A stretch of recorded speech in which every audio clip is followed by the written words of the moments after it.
I am a 17 years old female, and I live with my mom, stepdad, and stepsister and stepbrother. I lost my dad to cancer when I was 13 years old. We were very close and his death was a major loss in my life. I wasn't able to keep much of his belongings because of my stepdad's insecurities and lack of sympathy and respect for me, and my dad. It's sad to say that mom moved on relatively fast. My stepsister and I share a room together. My stepbrother has the bigger room because he's a man, and as a result me and my stepsister are always in conflict. She wants me out during the day as she uses the room as her art studio. She recently accused me of stealing her tools and convinced her dad to get a lock, so now I'm being forcefully locked out and can't get in till after a huge argument and getting mom involved. My stepsister had an argument with her brother and ruined his gaming console when he was out.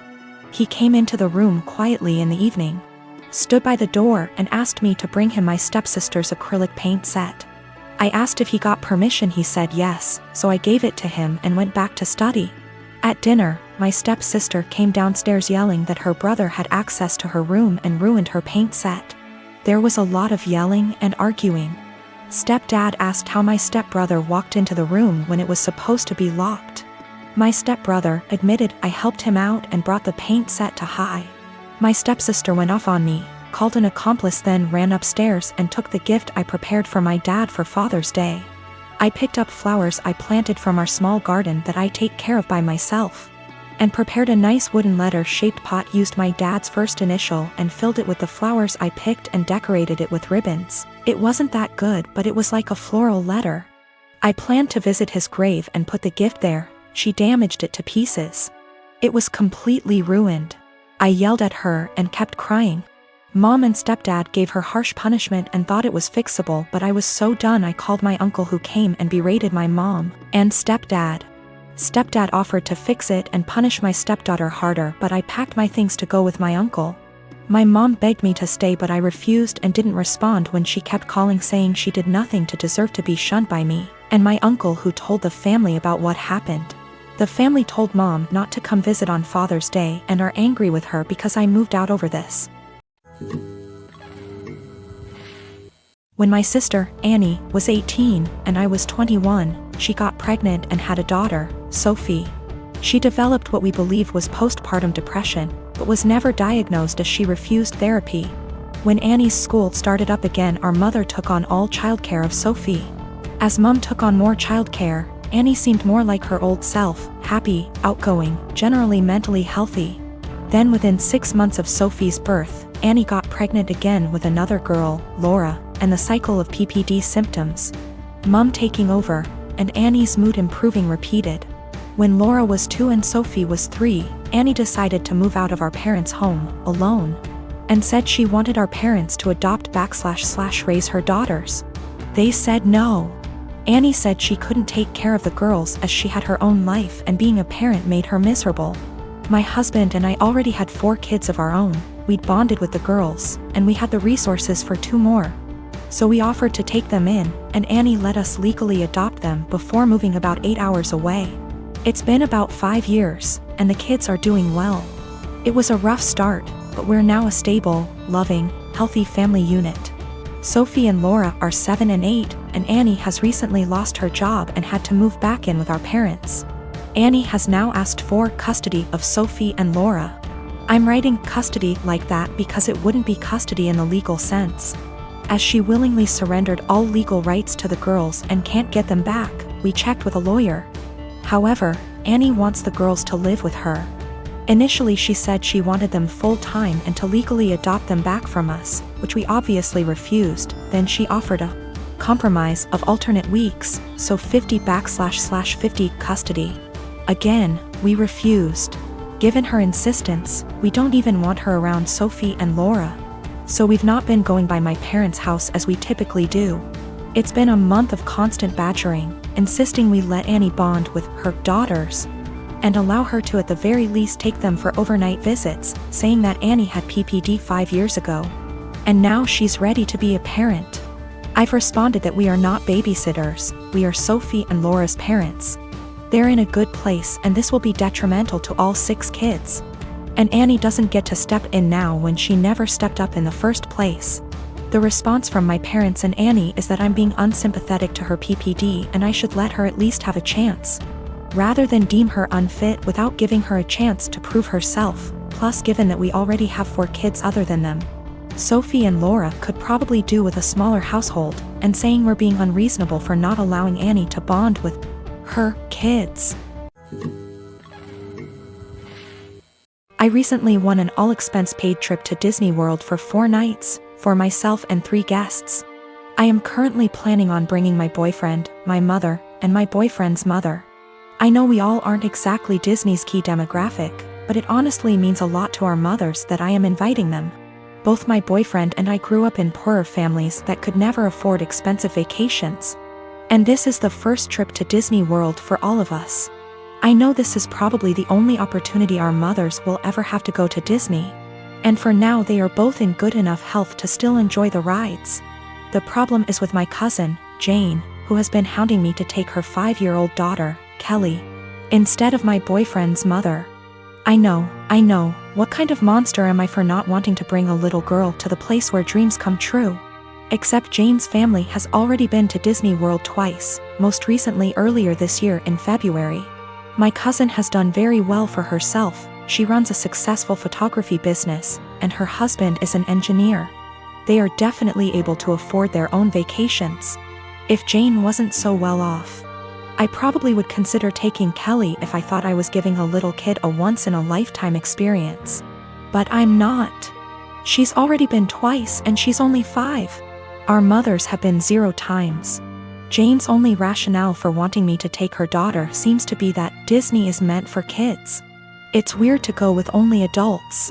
And it'd be evil to not take a 5-year-old to Disney if you had the chance. There's also the issue of Kelly herself. She's not a completely terrible child, but she's whiny and throws tantrums regularly. I don't really want to spend a week with that. Also, what if she gets homesick? What if she gets actually sick? What if she gets lost? I'm not a parent myself and I would have no idea what to do in those situations. I also don't want to saddle my mother with the responsibility of caring for her. I babysat Kelly before, but only for a few hours at a time. I'm not sure why my cousin is even comfortable with the idea of me taking her child 3 states away. We are in North Carolina, so it's not like Orlando is just a short drive down the road if something happens. I tried telling Jane I'm not comfortable bringing Kelly, and she just said this is a good opportunity to find out what being a parent is like. What? She's almost acting like I'm not serious about not bringing Kelly, and I'm just pretending I don't want to bring her. It's really weird. Jane and I have always been very close, like we are sisters. And I'm afraid this has the potential to ruin our relationship once it comes to a head. What is the best way to tell her no without sounding like an evil child hater, or am I being selfish for not taking a kid to Disney? I don't want to go into tons of details. You need to know that for the last 7 years I have not been at home. And during this time my 2 brothers and sisters were still living there. While I was at home, our stepfather abused us mentally and physically. We lived in crappy houses that were covered in real garbage, including animal feces, absolutely everywhere. I haven't heard from my little sister since May. I'm pretty sure she was told to cut contact with all of us. We are her older siblings. My second sister, after my younger sister, is overweight and has spinal problems and has to diet and see a specialist she is not taken to. I told the social worker that I wanted to check on them because they were in a sorry state and because I'm not sure if there is still any physical or psychological abuse going on in the house. This genuinely worries me. I told them what happened to us, hitting walls, throwing things at us, swearing, belittling our character, etc. And told them repeatedly that I really just want to know what my younger brothers and sisters are not the same living conditions as they were. My husband supported me during the call and agreed that it was the right thing to do. All my siblings discussed this beforehand, except for my older sister, who moved out before things got bad, and the 2 who live in the house. We all agreed that this would at least let them know they were being watched and we weren't just disappointed in them, and maybe my mother and SD would keep the house clean nose, etc. CPS contacted my mother very quickly. Much faster than I expected. I mean within 3 hours. After that, my older sister, who lives far away and hasn't contacted me for months. Calls and she gets mad at me because she knows I called. I didn't deny anything and just said, if they have nothing to hide, then they have nothing to worry about. It will all be over pretty quickly, to which she replied, what if it doesn't? If they are taken away? I said, I hope it doesn't come to that, and if it does, it's not on me. I didn't harm them. I didn't leave animal excrement around the house.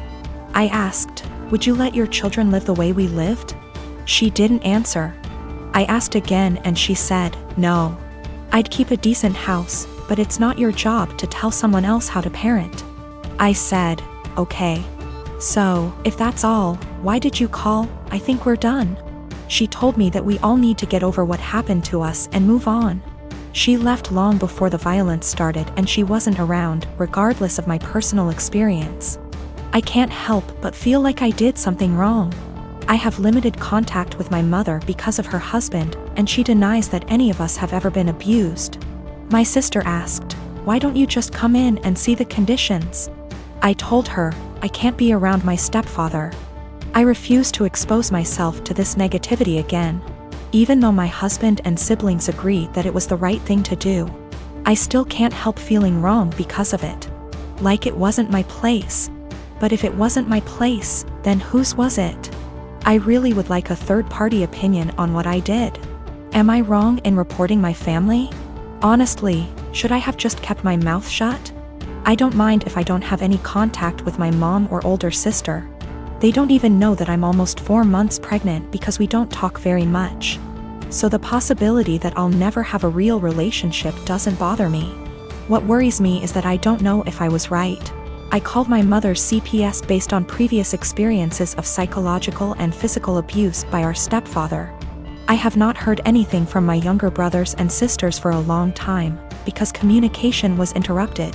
We lived in appalling conditions, there were animal feces, rubbish and mess everywhere, we were beaten, things were thrown at us, etc. I told the police that I was not sure if something was going on for sure because, again, no contact. But I wanted them to check on my siblings. Was I completely out of sorts?